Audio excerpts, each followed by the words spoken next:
வந்திருக்கிற பத்திரிகை மற்றும் ஊடக நண்பர்கள் அனைவருக்கும் வணக்கம். Thank you so much.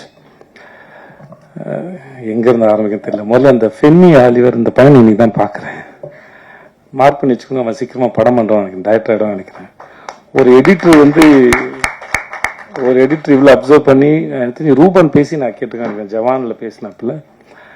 அப்புறம் நிஜமாக எல்லாரையும் மார்க் பண்ணி எல்லாரையும் பார்த்து எல்லாத்தையும் கவர் பண்ணிட்டீங்க. வாழ்த்துக்கள் உங்களுக்கு, வாழ்க்கை நல்லா இருங்க.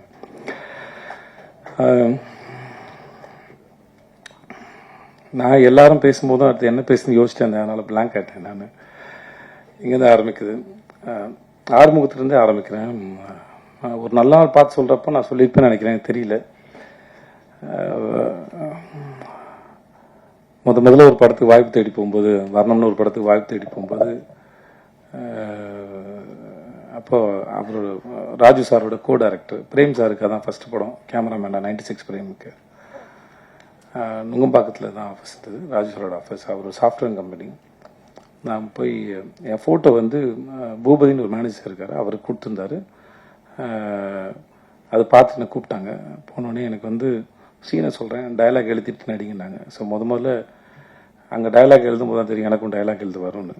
ஸோ நானே போய் என்னோட சீனுக்கு டயலாக் எழுதிட்டு அதுக்கப்புறம் கீழே போய் ஜெல்லு வாங்கிட்டு வந்து தள்ளி தேய்ச்சிக்கிட்டு அப்புறம் நானே சீன் எழுதுனதுனால எனக்கு ஃப்ளோ இருந்தது, மாடுலேஷன் இருந்தது.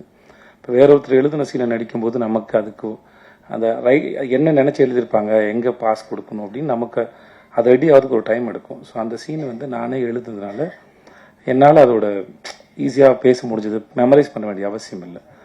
ஸோ அப்படி வச்சு என்ன எடுத்தார். அப்புறம் வந்து வேற ஒருத்தர் செலக்ட் பண்ணியிருந்தாலும் எனக்கு அவருக்கு எந்த அறிமுகமும் இல்லாமல் இருந்தாலும் இந்த பையன் நல்லா நடிக்கிறான் அப்படின்னு சொல்லி எனக்காக ரொம்ப ஸ்ட்ராங்காக ரெக்கமெண்ட் பண்ணி எனக்கு அந்த வாய்ப்பு வாங்கி கொடுத்தது ஆறுமுகம் தான். ஸோ அதனால் காலத்துக்கும் அது ஏன்னா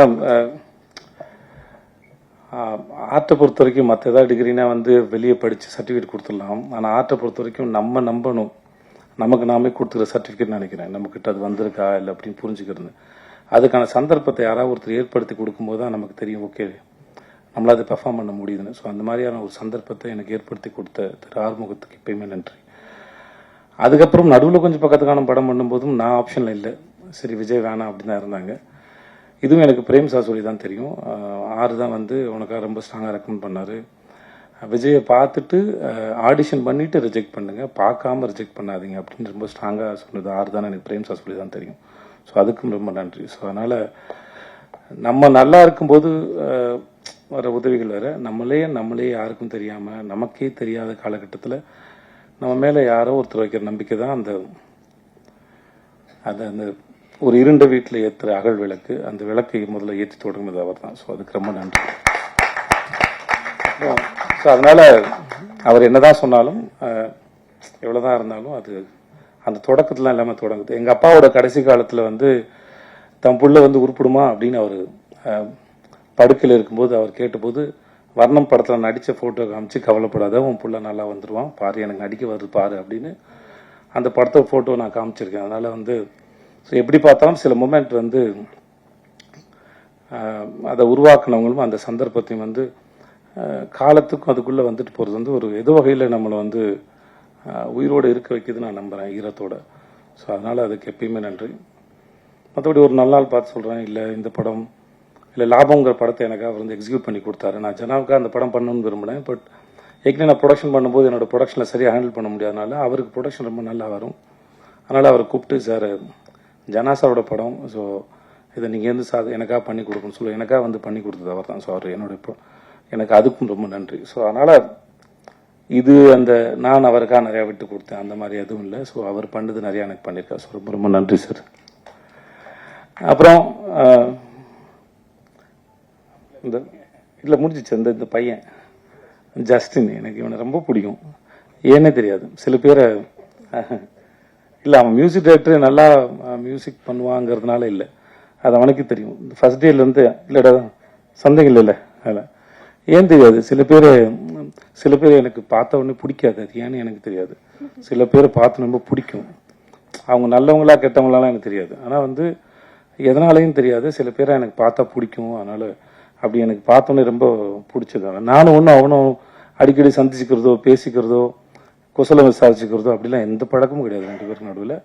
ஆனால் எப்பயுமே அவனை உரிமையாக வந்து என் சகோதரனை போல் நடத்துறதும் ரொம்ப முக்கியமான ஒரு ஆளாக இருக்கிறதும். ஆனால் 2 பேரும் ஒன்றும் எப்பயாவது தோணுச்சுன்னா ஃபோன் பண்ணி பேசுவேன். மற்றபடி பெரிய பரிமாற்றமோ அப்படிலாம் எதுவுமே இல்லை. ஆனாலுமே அவனை ரொம்ப பிடிக்கும். ஸோ ஜஸ்டின் இந்த படத்தில் ரொம்ப அற்புதமாக வேலை பார்த்துருக்கேன். அதை நான் சொல்ல தேவையில்லை. ஒரு முறை கீரவாணி அவனை பற்றி பேசினதை வச்சிருந்தேன். எனக்கு ரொம்ப பெருமையாக இருந்தது. அவன் கூட பிறந்திருந்த இல்லை அவங்க வீட்டு ஆளுங்க எவ்வளோ சந்தோஷப்படுவாங்களோ எனக்கு அவ்வளோ சந்தோஷமாக இருந்தது. நம்ம வீட்டு பிள்ளையை பற்றி இன்னொருத்தர் பேசுறது, ஒரு மிகப்பெரிய ஆள் பேசுறதுங்கிறது எவ்வளோ சந்தோஷமோ எனக்கு அவ்வளோ சந்தோஷமாக இருந்தது. ஜஸ்டினோட ஒர்க் வந்து இந்த படத்தில் மிக பிரமாதம். ரொம்ப அழகாக பண்ணி கொடுத்துருக்கான். ரொம்ப நன்றி ஜஸ்டின். அப்புறம் அவினாஷ் சார் பார்க்கறது தான் கரடு முண்டா இருப்பாப்ல. நம்ம குழந்தைங்களுக்கு வாங்கி கொடுத்த கரடி பொம்மை மாதிரி அந்த ரொம்ப சாஃப்ட். எப்படி இந்த குழந்தை இத்தனை வருஷமா இந்த உலகத்தில் கரெக்டாகவும் வளர்ந்துச்சுன்னு எனக்கே தெரியல. But really is very cute. அந்த எப்படி சொல்றேன்னு தெரியல. வயசுல பெரியவர்னால மரியாதை பேச வேண்டியதா இருக்கு. இல்லாட்டி தம்பி என்னப்பா சாப்பிட்டியா அப்படின்னு தான் கேட்கணும். Is such a cute. எப்படி சொல்றேன்னு தெரியல. அவர் பேசும்போது கவனிச்சிருப்பீங்க ஒரு மாதிரி ரொம்ப எக்ஸைட்டடா அப்படியே ஒரு மாதிரி இருந்திருப்பாப்ல. ஆள் தான் கொஞ்சம் ஜிம்முக்கெல்லாம் போய் அந்த பாடி டைட்டா இருக்கும். மைண்ட் வந்து ரொம்ப சாஃப்ட். இந்த ஸ்மைலி பால் மாதிரி இருக்கும் அவரோட மைண்ட் எனக்கு தெரிஞ்ச வரைக்கும். அப்புறம் மிஸ்டர் த ரொமான்டிக் வில்லன் சந்தேகமாக இருக்கும். இவர் குட்டா பேடானே தெரியல. இன்ன வரைக்கும் எனக்கு கண்டுபிடிக்க முடியல. நடுவுலயே இருக்கிறீங்க என்னன்னு தெரியல.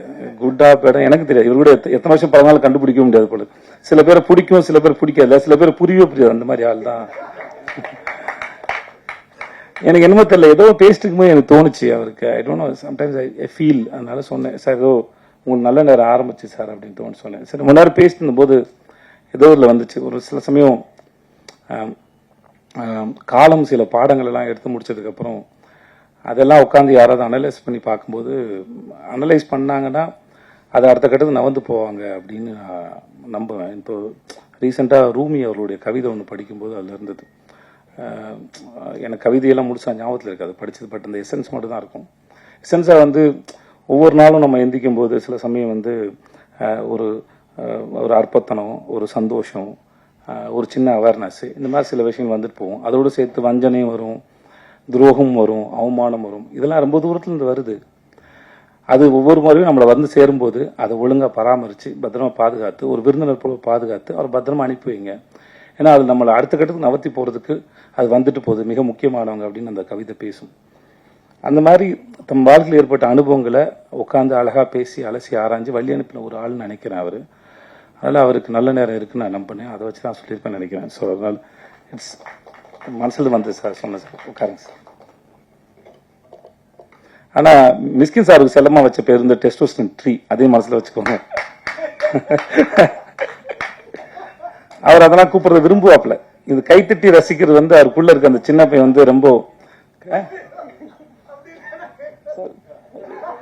இல்ல சார் அவர் ஹை இன் ரொமான்ஸ் அப்படின்னு சொல்றாங்க சார். ரொம்ப ரொமான்டிக் ஃபீல். அவருக்கு வயசே ஆகாது. இந்த மார்க்கண்டேன் மாதிரி சார் அவர். ஓகே. அப்புறம் ஆர்டர் சார்,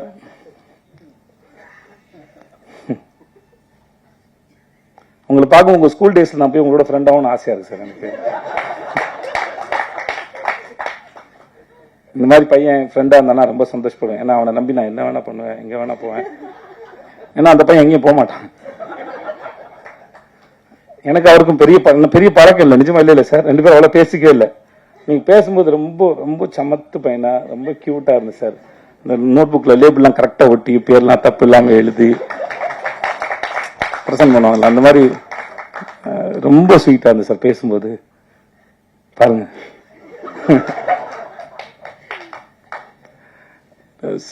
நிஜமாக ரொம்ப ரொம்ப நல்ல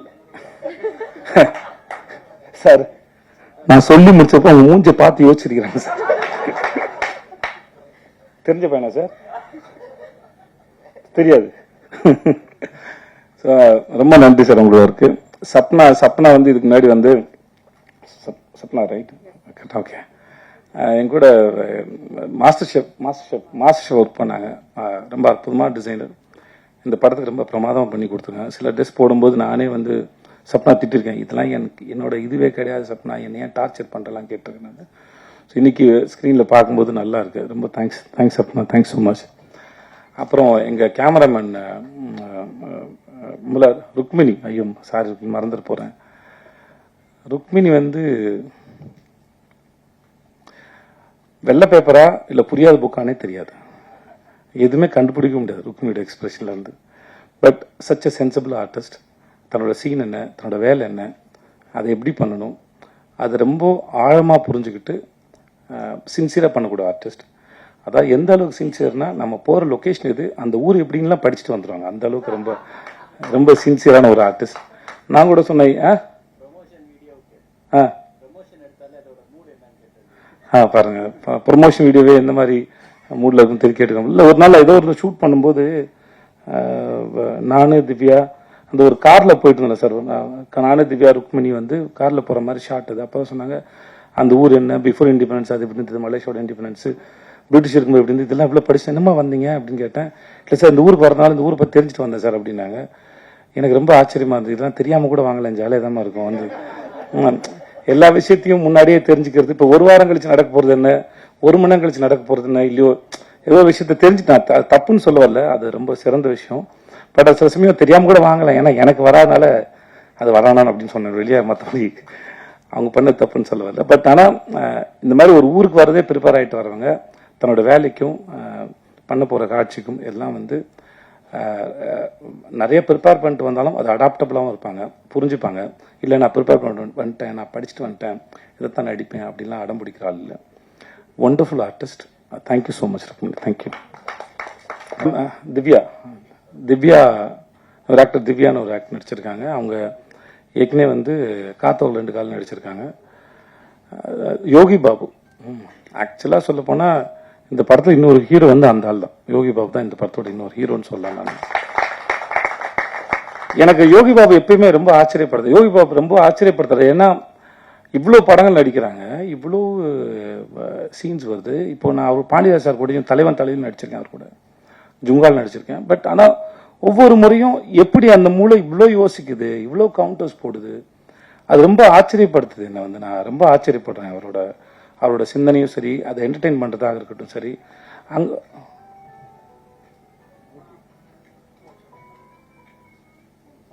பரவாயில்ல பேசணுமா?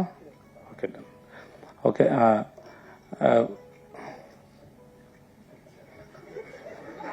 சரி அவர் பண்ணலாம், அவர் தான் இங்கே பிஆர் யுவராஜ், அவர் பண்ணலாம், அது அதனால அது எதுவும் பிரச்சனை இல்லை. எனக்கு யோகி பாபு எப்பயுமே ரொம்ப ஆச்சரியப்படுத்துவார். அவரோட ஒர்க் பண்ணும்போது நான் இத்தனை படம் ஒர்க் பண்ணியிருக்கேன். அவரோட டைமிங்கு சில சமயம் வந்து அங்கே இருக்கட்டும், டப்பிங்கில் ஒன்று போடுவார். நானே டப்பிங் பேசி முடிச்சுட்டு சொன்னேன், நான் சார் நான் சிலது இம்ப்ரூவைஸ் பண்ணியிருந்தேன்னா சார் திருப்பி வந்து அவரை கூப்பிட்டு அவரோட படம் போட்டு காமிச்சு திரும்பி பண்ண சொல்லுங்கள் சார், அவர் திடீர்னு ஏதாவது போடுவார் சார் இந்த மனுஷனு. ஸோ நிறைய இடத்துல அவரோட இம்ப்ரூவைஸ் பண்ணது, சில சமயம் நடிக்க முடியாமல் நானே சீனில் சிரிச்சிருக்கேன். அவரோட எக்ஸ்பிரஷனாக இருக்கட்டும், ஹீ இஸ் ரியலி ரொம்ப டேலண்டடான ஒரு மனுஷன். அப்புறம் நடுநடுவில் வந்து படம் டைரக்ட் பண்ணுறது கதையெல்லாம் சொல்லுவார், ரொம்ப நல்லா இருக்கும். நான் ஒரு முறையும் பேசும்போது தலைவா டைரக்ட் பண்ணிடுங்க தலைவா, ரொம்ப யோசிக்காதீங்க, ஏன்னா அவர் ரொம்ப நல்லா யோசிக்காது. சும்மா உட்காந்து டைம் பாஸ் பண்ணி நான் பார்த்தே இல்லை யோகி பாபு. யோகி பாபு யாரோ ஒருத்தராவது இன்ட்ராக்ட் பண்ணுறாரு, ஏதாவது பேசுறாருன்னா இல்லை ஏதாவது ஃபன் இருக்கும். எனக்கு ஒரு முறையும் ஆச்சரியமாக இருக்குது. எனக்கு எப்பயுமே என் கூட நடிக்கிற நடிகர்களோ இயக்குநர்களோ இல்லை யாரோ ஒருத்தர் சந்திக்கிற நபரோ அந்த மூளை எப்படி ஃபங்க்ஷன் ஆகுது, அது எப்படி சிந்திக்குதுங்கிற ஆச்சரியம் வந்து எனக்கு எப்பவுமே இருந்துகிட்டே இருக்கும். அது எனக்கு பல முறை என்னை ஆச்சரியப்படுத்திருக்காரு Yogi Babu. One of the very sensible actor, very good actor. அந்த மூஞ்சில் என்ன பண்ணாலும் உட்காருது, என்ன பண்ணாலும் அதை கேரி பண்ண முடியுது, அவ்வளோ கான்ஃபிடண்டான ஒரு ஆள். நான் ரீசெண்டாக அவரை பற்றி நிறைய நெகட்டிவ்ஸும் பார்க்குறேன், ஆனால் நான் ஒர்க் பண்ண அனுபவத்துன்னு சொல்கிறேன், அந்த ஆள் வந்து ரொம்ப தங்கமான மனுஷன், ரொம்ப சிந்திக்கக்கூடிய ஒரு மனுஷன், அற்புதமான ஒரு வேலைக்காரர். அவர் கூட வேலை பார்த்த இந்த அனுபவம் வந்து மிக சிறந்தது. இந்த படத்தோட இன்னொரு முக்கியமான தூண்னு சொன்னால் அது யோகி பாபு நான் சொல்லுவேன். அவ்வளோ பிரமாதம் பண்ணியிருக்காரு. இந்த படத்தை நிறைய இடத்துல வந்து அருண் தூக்கி பாட்டுருக்கப்ப thanks to Yogi Babu and Ramya, sorry Divya வந்து ரொம்ப திவ்யா ஒரு சப்போர்ட்டிங் ரோல் பண்ணியிருக்காங்க. அதை நீங்கள் டிவியில் பார்த்துருப்பீங்க. ரவுண்டு ரொம்ப அற்புதமான ஆக்டர். திவ்யாவுக்கு ரொம்ப நன்றி, thank you so much. I think நான் யாரையும் விடல நினைக்கிறேன். Thanks to N DOP sir. நான் காந்தி டாக்ஸ்னு ஒரு சைலண்ட் ஃபிலிம் பண்ணேன், மராட்டி டைரக்டர் கிஷோர் பலேக்கர் சொல்லிட்டு. எனக்கு அதுதான் வந்து கரண் சார் வந்து அறிமுகம். அவர் சல்மான் சார் ஃபிலிம்லாம் பண்ணியிருக்காப்புல. இந்த படத்துக்கு கேமராமேன் பார்த்துட்டு இருக்கும்போது நான் தான் சொன்னேன், சார் எனக்கு அவரோட ஒர்க் ரொம்ப பிடிச்சிருந்து, ரொம்ப ஃபாஸ்ட்டாக வந்தது. எனக்கு வர வேண்டியது அவர் வந்து போஸ்ட் ப்ரொடக்ஷன் இருக்கனால வர முடியல. ரொம்ப பிடிச்சிருந்தது சார், நம்ம அவரை கன்சிடர் பண்ணாமல் யோசிச்சு பாருங்க. அப்போ 2 பேரும் மீட் பண்ணாங்க. இந்த படத்துக்கு அவருடைய ஒர்க் வந்து ரொம்ப பெருசு. Thanks to Karan sir and Sam cheers and everybody. யாராவது விட்டுருந்தேன்னா அசிஸ்டன்ட் டைரக்டர்ஸ் டீம், அப்புறம் என்னோட பசங்க எல்லாருக்கும் ரொம்ப நன்றி. வந்திருந்தவங்க எல்லாருக்கும் ரொம்ப ரொம்ப நன்றி. தேங்க்யூ. தேங்க்ஸ்.